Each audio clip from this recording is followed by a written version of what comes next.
Okay. We're waiting for what? The train. What train? Well, then we have Is it a train? we're waiting for a train. It's a train. Oh, we're at a train station. That's right. What are the odds?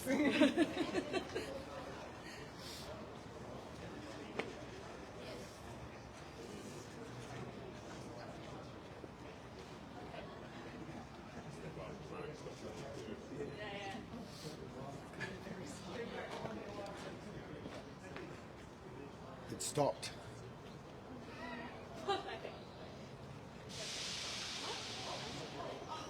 Is that where we wanted it to stop? It is. Okay, good. Okay.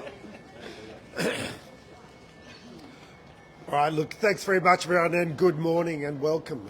It's great to be here with the Transport Minister and Deputy Premier, Rita Saffioti, also joined by Madeline King, member representing the federal government here today.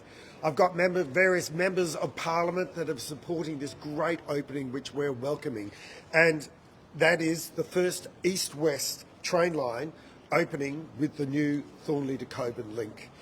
This is more than just a great milestone for METRONET, which is transforming the face of Perth, making travel more affordable, taking cars off the roads and creating thousands of jobs over the past 8 years.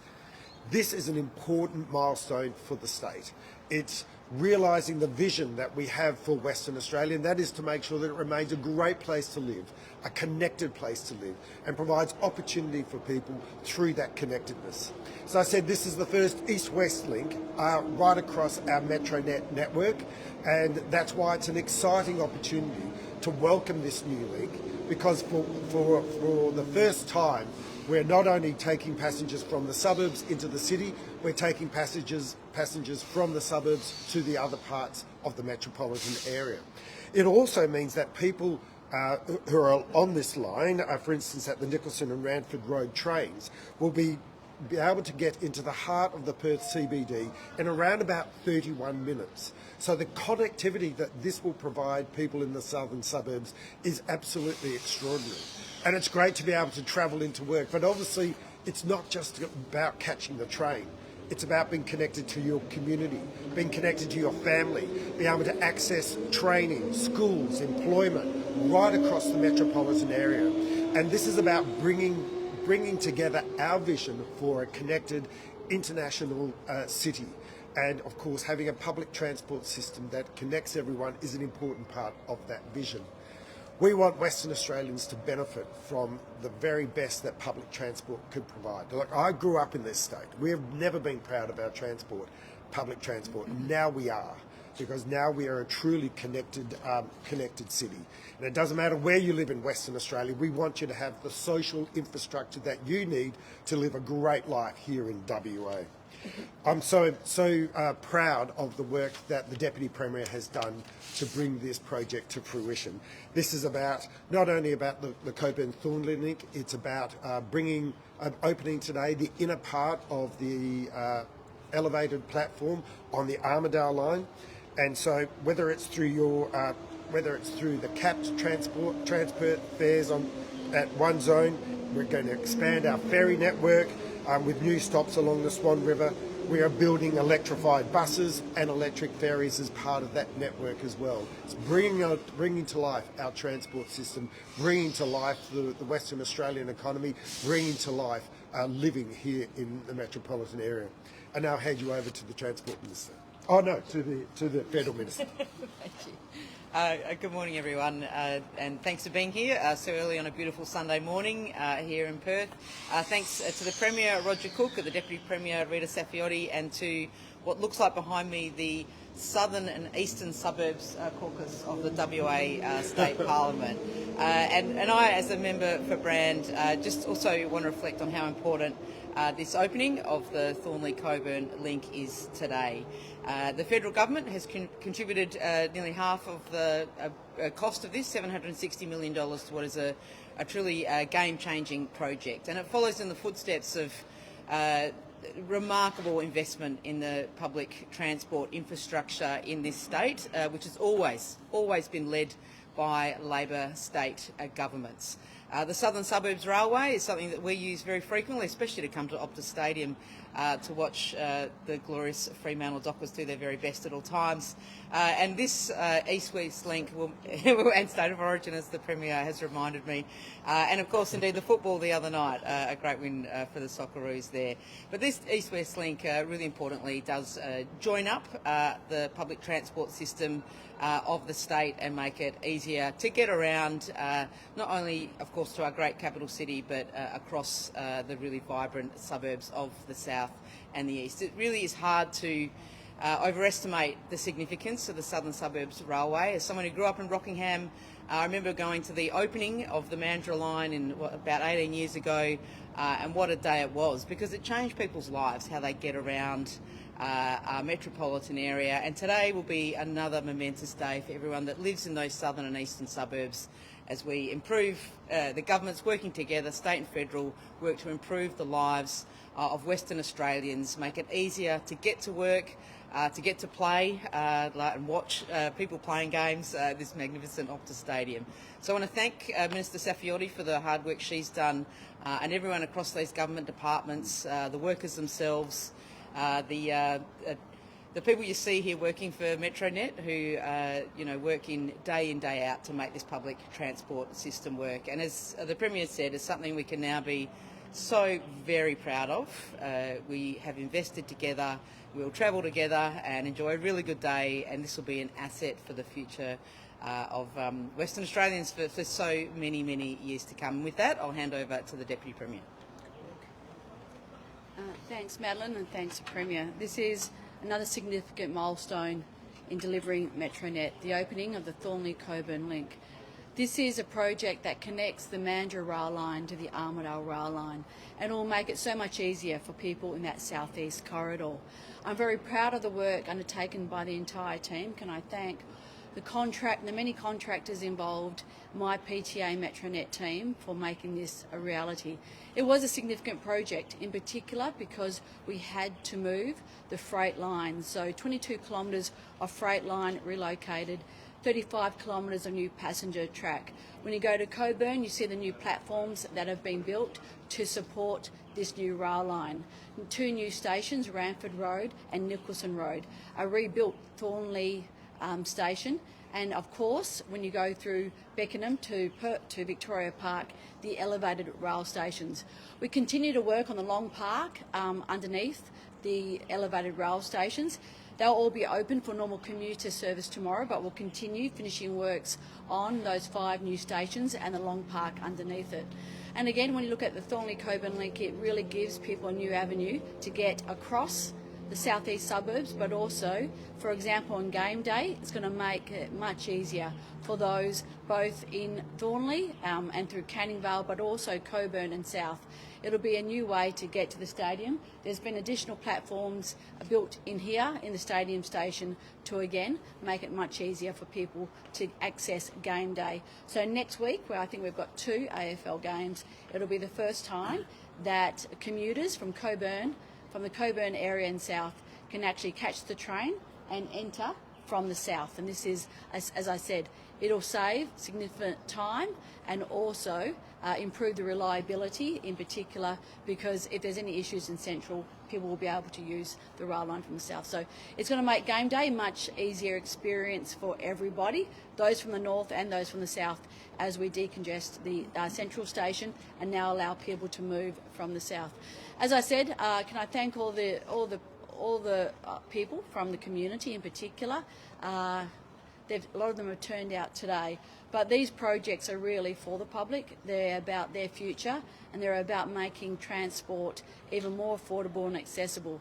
One of our advantages when you compare us to other states is the affordability of our transport network. We don't have toll roads.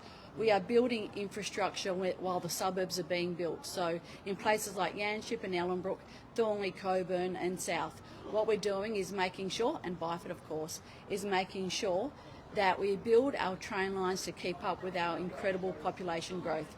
We'll continue to support initiatives to make it easier to live in WA. This is part of our comprehensive package to make sure Western Australians have the best transport system in the world. We want to continue to support Western Australians as they move about our great state, have the opportunities to connect to training and also new jobs, and this is part of our overall picture. Thank you very much. The car parks at Cannington and Beckenham are unfinished. Have you rushed the opening to meet a deadline? Absolutely not. So we've got Thornlie Cockburn that has been wanting to open. So our aim is to make sure we can open as soon as possible and to relieve some of the pressure in relation to the bus replacement. So we have to make a call in relation to having to open the Thornlie Cockburn, and as a result, the elevated rail stations, as I said, there's some continuing work. There's a lot of work underneath in relation to the Long Park, but you don't want to have those stations shut for a number of months. So we want to make sure we can open the whole, all the precinct at the same time. Have you got a date yet for the rest of the Armidale line? No, we're working on that. We'll be releasing that date in the next few weeks. Is there a target? We'll target as soon as possible, and we'll be releasing the timetable in the next few weeks. Is it a bit embarrassing to reach this point and not be able to open the whole Armidale line? This is an incredible result. We shut down this rail line 18 months ago. 18 months ago. I think it was the night after Coldplay, November 23, as I recall. And the work that the team has done, and when you criticise timelines, it's actually the workers who have been out there in the heat, through rain, to make sure they can deliver this project. This amount of work in this period of time is unprecedented. And I'm really proud of what's been achieved. And we'll continue to make sure that we work as fast as possible to get the Byford extension open. Byford and Armidale open at the same time? Yes. Not before, and you'll hold off on Byford? Byford a bit delayed? No, sorry. Byford and Armidale will open at the same time. Yeah. And this year? Yes. These are pretty significant pieces of this whole phase of METRONET. Are you looking at what's next for METRONET? Is there another phase of METRONET? No, our focus is really on delivery. So delivery. So we have this project which is opening today. As I said, the next stage will be the Armidale rebuild and Byford extension, together with the opening of all the Long Park and all the associated infrastructure with the Vic Park Canning, and then of course we've got Midland. Of course, the next project, is our METRONET on the Swan. It's our ferry service, and there's been a bit of discussion about that recently, but we believe that's a great new addition for our public transport system. The opposition... So no costings on anything, any extra lines? No, not at this stage, The no. Premier said before the election that the Circle line was something that might potentially be revisited this term of government. Is that the case? At this stage, we're focusing on delivery and the new ferry system. I can't speak on what's going to happen in year 3, 4, but currently we're very much focusing on the projects that we committed to. But you haven't looked at it yet then? No. The opposition's made a lot of budget blowouts on METRONET. When it's all done, is it value for money?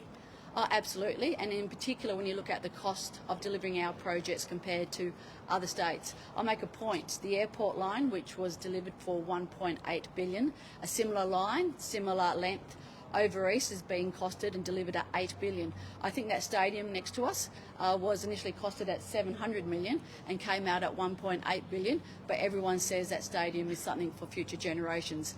Generational infrastructure, it's hard, and of course some people oppose it. It's hard, but if we were to try and deliver these projects in the next 10 years, that would probably be 3 times the cost. So what is the final figure for this, and did it come over budget? Well, the target is $1.35 billion. Yes, it is over budget. As we've said, all of our projects have had cost increases. When you say over budget, you mean over the original 700? Yes. That you're within 1.35 now? Yeah. Bare knuckle boxing, have you had any word from the promoters whether they're going to reapply? Is leaving the door open to that, risking more controversy? As I said, there is a process. There's a Combat Sports Commission and a process. As I've outlined, I trusted the process, and the process came up with rejecting that event. That's a process that we established in relation to other events. That'll be up to the organisers and the Combat Sports Commission. But we don't know why it was rejected. Should that be shared? As I understand, and I did say on radio, I spoke to the chair, Bob Kachira, on Friday afternoon. In relation to it, as I understand, it didn't meet the criteria that was set. But No, what we know criteria? that. What But what was, criteria? what was the criteria? I'm not. It didn't meet the criteria. It didn't get approved. Well, I'm not privy to what happened within those in that meeting, but I did say there were a number of additional rules and regulations that were put in place in relation to the safety. That included having confidence in the card, the experience of the fighters, the level of medical facilities on board. There were a number of different criteria, in particular the experience and qualifications or experience of the fighters. So with different fighters, it would have been approved. I don't know. I don't know. So as I said, this was a decision of the commission. They weren't satisfied that this event could proceed, and that's why they rejected it. It's still listed on the RAC Arena website, not as cancelled, only with a notation that without a permit that may not go ahead, and that ticket holders will be further notified when information comes to hand. I mean, that sort of suggests it still might go ahead. Well, again, I'm not sure exactly. And that's a government website. That is government website. Well, it's a government-owned facility. I'll talk to the to Venues West today about that. You say that it's a decision from the Combat Sports Commission. Can we just clarify what that process is? Because the Combat Sports Commission says that they provide advice to you, and that the decision is ultimately yours. So we know for next time when there is another application, whose decision is it? Is it Okay. yours to go ahead, or is it I'll go the Combat Sports Commission? I'll go through this. So there was a decision made which allowed, I'll say this trying to say it in the proper way. There was a decision made in relation to the regulations of combat sports in the state. They, in a sense, facilitated or allowed a bare knuckle boxing event, subject to certain rules. So those rules were put in place, and that happened between the period. It was signed off in February. Then what happens is organisers have to put forward their proposed event, and that goes to the Combat Sports Commission, who have to sanction the event and also the card. So that's what happens. I don't actually get involved in the sanctioning of events, but in answer to a question, could I intervene? Could I bring them up and say don't do it? The possibility is I could, but I said I wouldn't do that and that I'll refer to the Commission. So all of these events that happen, and there are dozens of events that happen each year, all these events that happen, they don't require my signature. So there might be a fight tonight at... Sure, but I guess the Commission's saying that you are ultimately, they provide advice to you and you make that decision. So either you're wrong or they are. Well, I don't sanction every event. Are you sick of talking about it? I know. I don't know. You guys ask the questions and I respond. So that's what happens. We've got plenty of stuff on the sports calendar. Are we expecting any more announcements to come from the sports Sorry? calendar? Are we expecting any more? Oh, look, I just want to say what an incredible week it has been in Western Australia. We've worked really hard to secure these incredible events. Today, the first AFL game in regional WA, North Melbourne play West Coast Eagles, which is an incredible event. Of course, we've seen supercars at Wanneroo. I was out there yesterday. It was a fantastic event. Thousands of Western Australians supporting the supercars. And congratulations to the Socceroos in what was a game for the ages, an incredible soccer game that has now given us the box seat to enter the World Cup, which is incredible. Are you barracking for the Eagles today? Yeah, okay. Yeah, I'll go for the Eagles. Just because we're opening a rail line, anything goes. Any questions for the Minister? No? Excellent. The Road Safety Commissioner says that the regulation around e-scooters from the state government could help improve the overall safety of using these devices. Would you consider that? Absolutely. Look, I think the Road Safety Commission has made some great observations, and of course that's his job, to provide government with policy options in relation to keeping our roads safer.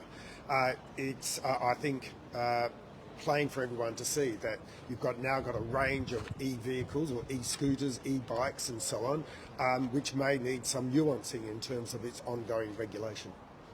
So this weekend's action Friday is not a knee-jerk reaction at all following the accident? No, not at all. Look, I think it's entirely appropriate that the City of Perth say, well, let's pause the activities around e-scooters just while we can have a look about the regulations and how we make that activity safer. I think that's a very sensible approach. So should Scarborough do the same? Each local government have got their own different circumstances. So, for instance, in Rockingham, they've got e-scooters as well, which you can hire. I've used them myself. It's a very different set of circumstances than what you might have in inner city Perth. So each of these local government authorities should have a look at the e-scooters that are in their areas and think about what the appropriate regulations are in relation to that. Premier, we said before the election, you said that you potentially wanted to revisit the Circle Line. You still stand by that? Well, this is the first bit of the Circle Line. This is the first east-west link in our metropolitan train services. So we don't have any plans at this stage in relation to extension of this stuff. As the Minister for Transport says, this is about delivery on the projects which we are currently constructing. We've now then got the METRONET on Swan, which we want to see rolled out into the future. What's the thought bubble for the second link?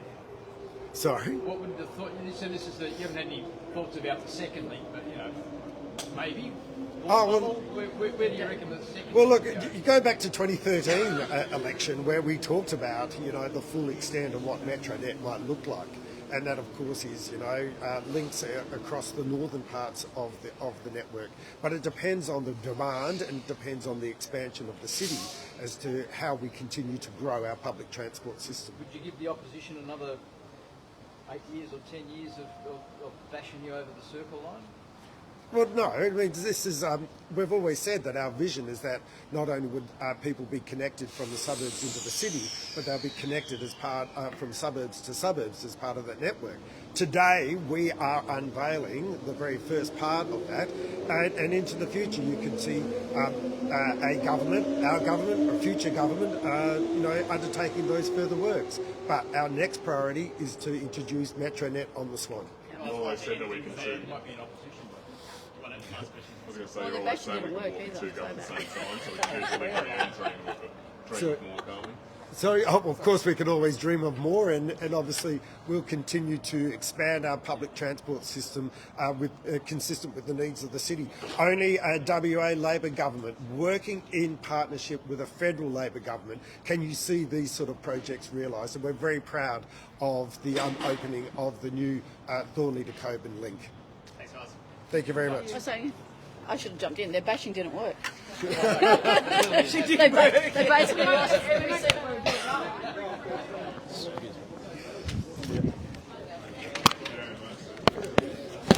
You got me on board?